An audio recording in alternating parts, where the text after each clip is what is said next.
Ô, doutora Liu, e aí você falou uma outra coisa importante, que embora o desenvolvimento ele é deflagrado pelo ambiente, e quando a gente vê essas questões de necessidade de pontos frágeis do cérebro de receberem estimulação, não quer dizer também que estimulação vai fazer com que a criança chegue onde que era a nossa expectativa, onde Onde era o chega o nosso gráfico, ideal. né? O gráfico vai Isso, chegar a chegou 100%. isso, porque a gente está falando também de uma base genética que é diferente de outra.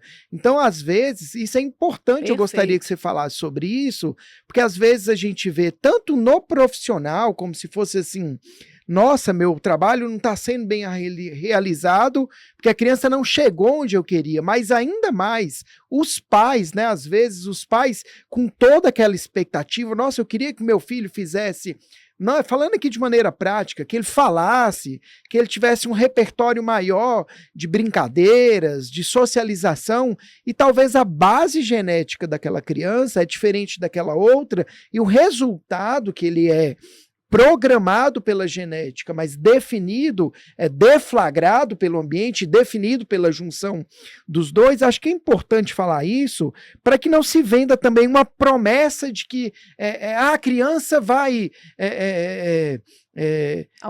alcançar algo inalcançável, Isso. sendo que cada criança tem o seu potencial e nós devemos trabalhar frente à estimulação para que cada uma, frente à base genética, com o melhor ambiente possível ao longo dos dias, possa alcançar o seu pleno desenvolvimento, que é o potencial que cada um traz na sua essência, não é isso? Total, Fred. A gente vê, inclusive, o quanto que isso aqui não é visível. Se eu fizer uma tomografia, eu não vou ver isso no cérebro. Isso aqui depende do funcionamento do cérebro. Então, são estudos de pesquisa científica que são estudos mais elaborados, mais caros de mapeamento cerebral e que vão trazer essas informações justamente para aplicá-las da forma que você está dizendo, porque todo o resultado do ser humano vai depender parte da genética e parte do ambiente. Então, é a epigenética, o quanto que o ambiente vai modificar a genética desse indivíduo. Mas tem uma base genética que ela vai continuar para a vida inteira. Então, se tem essa base genética desse cérebro que tem uma alteração na substância branca, essa base vai continuar, ou seja, ela não vai modificar. Se uma criança tem uma base genética de nascer, por exemplo, sem um dedinho, não vai mudar a base genética para esse dedinho nascer ao longo da vida. Nós vamos ajudar essa criança com a estimulação, ela ser funcional sem aquele dedinho. Então, a gente consegue fazer, desenvolver as potencialidades desse indivíduo, dessa criança.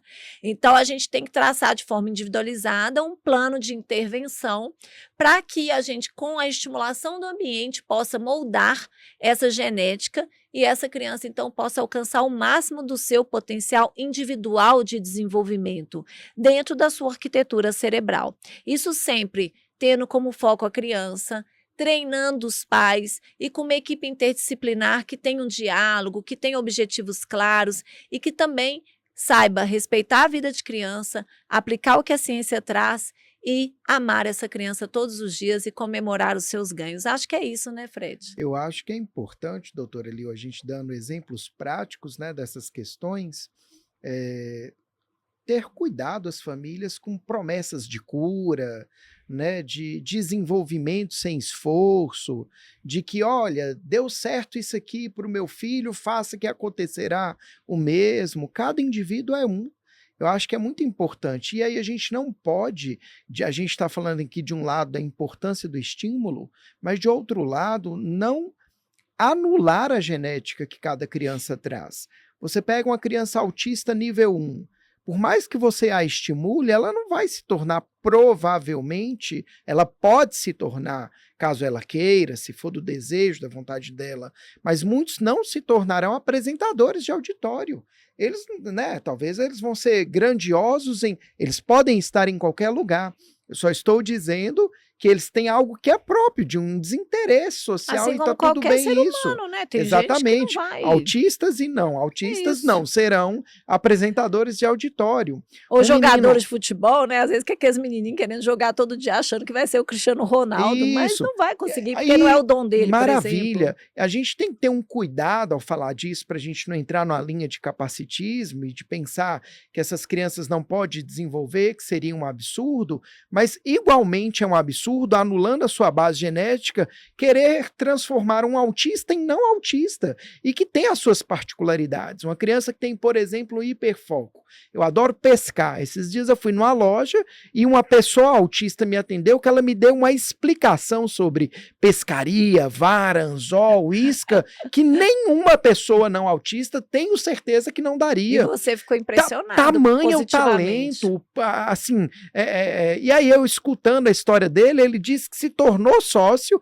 e tem 5% das participações de lucro, que os donos ofereceram tamanho seu interesse. Então, assim, olha que lindo o que o autismo dele está fazendo na vida dele com a condição que ele traz. Então, acho que é muito importante a gente ter esse cuidado, de um lado, né, de não estar falando de uma raiz que de maneira desinformada, preconceituosa, fala de capacitismo, mas de outro lado, de querer também que pessoas autistas não se tornem, não, que elas se tornem pessoas não autistas. E é legal porque eu, inclusive, tenho pesquisas na área de neuromodulação. Então, eu trabalho, foi o que eu fiz. Quando eu fui para Harvard, eu fiz um projeto muito bacana de neuromodulação em pediatria. E a neuromodulação, ela vem com esse objetivo de modular essas conexões do cérebro, de fazer com que crie novas conexões funcionais no cérebro. E essas conexões funcionais, então, possam dar a esse indivíduo mais qualidade de vida. Exatamente. Então, o objetivo é alcançar mais qualidade de vida e ser mais feliz. Então, acho que é essa a nossa mensagem hoje. Eu vou deixar aqui embaixo, nós vamos deixar, eu e Fred, o nome do artigo, do paper, publicado na Cerebral Cortex, um artigo super interessante. A gente vai falar de outros artigos e que vocês possam divulgar para as famílias, para os profissionais, você que é médico, possa estudar e cada vez aprender mais. Nós estamos aqui para isso, para poder ensinar, compartilhar conhecimento, porque essa é a nossa missão nessa vida, é compartilhar conhecimento, que a gente acredita que só o conhecimento compartilhado e aplicado, que ele existe, que faz sentido.